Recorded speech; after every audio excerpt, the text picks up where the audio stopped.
میں اس بات سے انکار کرتا ہوں کہ تم پہلے مجھے شریک بناتے تھے۔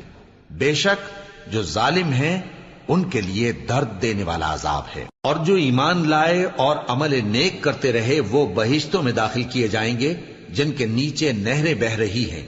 اپنے پروردگار کے حکم سے وہ ہمیشہ ان میں رہیں گے، وہاں وہ ہر ملاقات پر ایک دوسرے کو سلام کہیں گے۔ کیا تم نے نہیں دیکھا کہ اللہ نے کلمہ طیبہ کی کیسی مثال بیان فرمائی ہے؟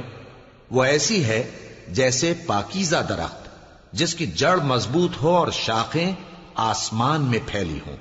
وہ اپنے پروردگار کے حکم سے ہر موقع پر پھل لاتا ہو، اور اللہ لوگوں کے لیے مثالیں بیان فرماتا ہے تاکہ وہ نصیحت حاصل کریں۔